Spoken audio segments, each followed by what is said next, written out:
নমস্কার বন্ধুরা, সিবি কিচেনে আপনাদের সবাইকে স্বাগত। আজ আমি আপনাদের দেখাবো চিতই পিঠা বানানোর রেসিপি। তার জন্য আমি এখানে 1 কেজি চালের গুঁড়ো নিয়ে নিয়েছি। এখানে কিন্তু আমি 250 গ্রাম উষ্ণ গরম জল দিয়ে দিয়েছি। জলটা কিন্তু অবশ্যই উষ্ণ গরম দেবেন। এবার আমি অল্প অল্প করে এর মধ্যে চালের গুঁড়ো দিয়ে দেব আর মিলিয়ে নেব।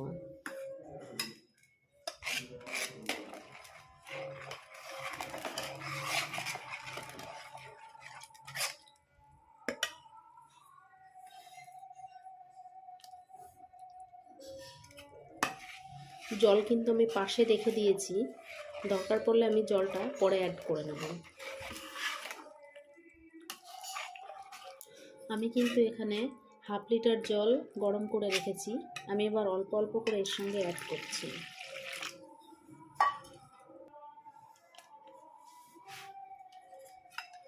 এভাবে গুঁড়ো দিতে থাকবো আর এইভাবে মেশাতে থাকবো। এই যে এভাবে আমি কিন্তু মিশিয়ে নিয়েছি, আর এটা কিন্তু অনেকটাই ঘন রয়েছে। চালের গুঁড়ো দেখুন অনেকটাই ঘন রয়েছে। আমি এভাবে আধ ঘন্টা ভিজিয়ে রেখে দেব, যার জন্য পিঠেটা খুব ভালো ফুলবে আর পিঠেটা খুব সফটও হবে। দেখুন এই যে আমি পরে জল দিয়ে আর একটু পাতলা করে নেব। এখন আমি এভাবে আধ ঘন্টা রেখে দেব। এর মধ্যে এখন দিয়ে দিচ্ছি স্বাদ মতো নুন।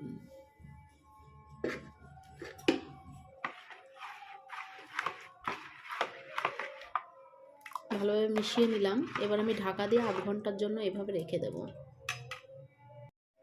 এবার আমি এখানে একটা হাঁড়ি নিয়ে নিয়েছি। আমি এখানে 3 লিটার দুধ ঢেলে দিচ্ছি।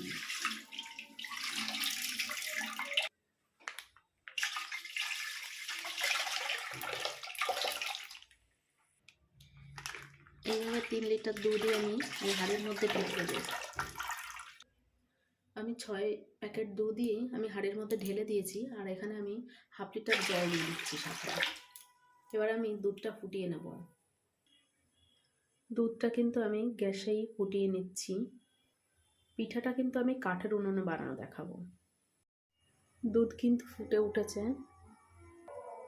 এই যে দুধ ফুটছে।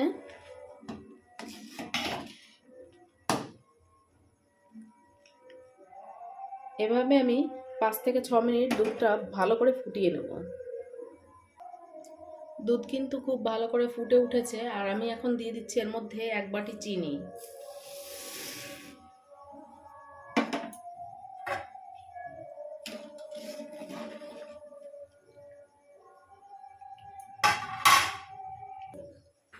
দিয়ে দিচ্ছি পাটালি গুড়।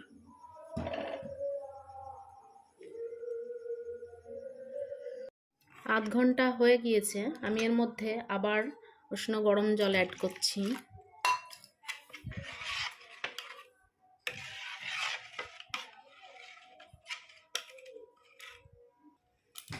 দেখুন খুব ভালোভাবে মিশিয়ে নিয়েছি। ব্যাটারটা ঠিক এরকম হবে, খুব বেশি গাঢ় না, খুব বেশি পাতলাও না। এবার আমি পিঠা বানানো শুরু করব। কিন্তু আমি কাঠের উনুন ধরিয়ে দিয়েছি, আর এখানে আমি একটা ছাঁচ বসিয়ে দিয়েছি, পিঠার ছাঁচ।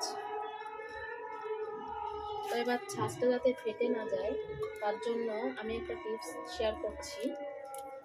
আমি এখানে পুরো ছাঁচের মধ্যে আমি দিয়ে দিচ্ছি নুন। এই টিপসটা কিন্তু আমি আমার মায়ের থেকে শিখেছি। এভাবে নুনটাকে দিয়ে কিছুক্ষণ ভেজে নেবেন আপনারা, তাহলে কিন্তু ছাঁচটা ছুটে যাওয়ার সম্ভাবনা থাকবে না। এভাবে আমি 15 মিনিট মতন ছাঁচটা এইভাবে জ্বালিয়ে নেব, তাপ দিয়ে নেব, আর নুনটাকে এইভাবে ভেজে নেব। যখন লাল লাল হয়ে যাবে তখন বুঝতে পারবো যে ছাঁচটা ঠিকঠাক গরম হয়েছে, তখন পিঠে ভাজা শুরু করতে পারবো। তো আমি এখন 10 থেকে 15 মিনিট এইভাবেই নুনটা ভেজে নেব। 15 মিনিট হয়ে গিয়েছে, আমি নুনটা নামিয়ে দিয়েছি। এবার খোলা ছাঁচে আমি এখানে একটা বেগুন কেটে এখানে সাদা তেল দিয়ে আমি ছাঁচের চারি সাইডগুলোতে লাগিয়ে দিচ্ছি।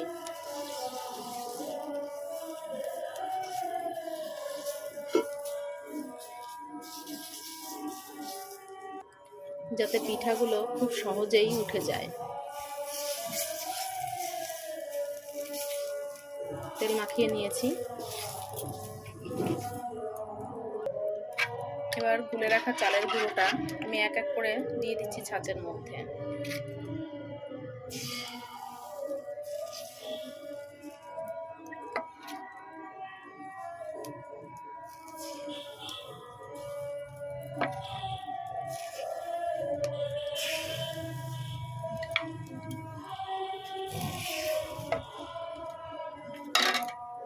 এবার একটা সরার সাহায্যে খুব ভালোভাবে ঢেকে দিচ্ছি।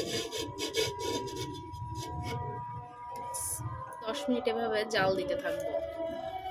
10 মিনিট পরে দেখাচ্ছি। ঢাকনাটা নামিয়ে নিচ্ছি।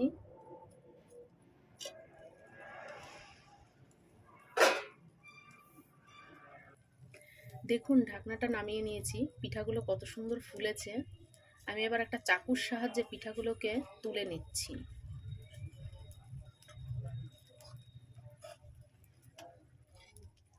এবার আমি পিঠাগুলোকে নামিয়ে নেব।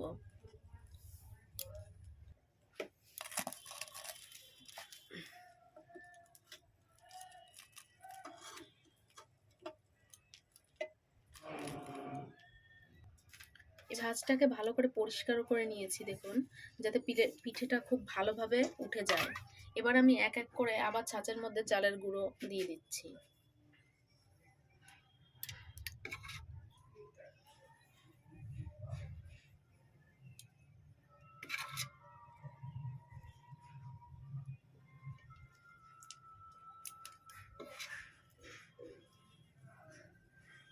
সবকটাতে দিয়ে দিলাম। এবার আমি ঢাকা দিয়ে দিচ্ছি মাটির সরা দিয়ে।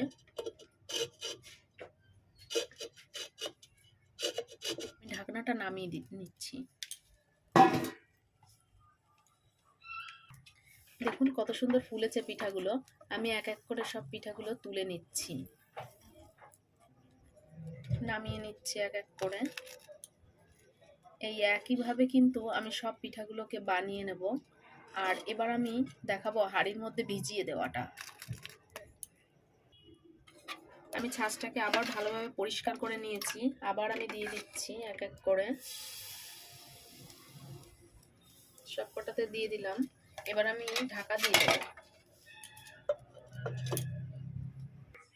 এখানে হাঁড়ি যে বসিয়ে দেওয়ার আছে, গ্যাসটা কমিয়ে দিয়েছি। এখানে খোলা দিয়ে দিলাম। আবারও আমি ঢাকা দিয়ে দিচ্ছি, দিয়ে গ্যাসটা এবার বন্ধ করে রেখে দিচ্ছি। ঢাকনাটা নামিয়ে নিচ্ছি। দেখুন কত সুন্দর ফুলেছে। আমি এবার সব পিঠাগুলোকে একইভাবে নামিয়ে নিচ্ছি।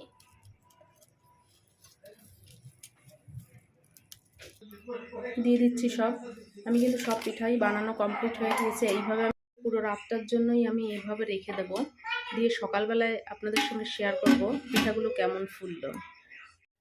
শুভ সকাল বন্ধুরা, আমি এখন আপনাদেরকে দেখাবো যে পিঠাগুলো কেমন হয়েছে। হাঁড়িটা একদমই ঠান্ডা হয়ে গিয়েছে। আমি হাঁড়িটার ঢাকনাটা খুলে নিচ্ছি। দেখুন দেখতে খুব সুন্দর লাগছে। এবার আমি তুলে দেখাবো। কালকেই আপনাদের সঙ্গে শেয়ার করেছিলাম পিঠাগুলো কত সুন্দর ফুলেছিল, আর আজকে রসের সঙ্গে ভিজে পিঠাগুলো দেখতে কত সুন্দর হয়েছে। আমি এক এক করে পিঠাগুলোকে একটা প্লেটের মধ্যে তুলে নিচ্ছি। দেখুন বন্ধুরা, আমি কিন্তু এখানে পিঠাটা প্লেটে সাজিয়ে দিয়েছি। আমার এই চিতই পিঠার রেসিপিটা আপনাদের কেমন লাগলো আমাকে কিন্তু কমেন্ট করে জানাতে ভুলবেন না। আমি আপনাদের কমেন্টের অপেক্ষায় থাকব। আর ভিডিওটি ভালো লাগলে অবশ্যই একটা লাইক করে দেবেন আর বন্ধুদের সঙ্গে শেয়ার করে দেবেন।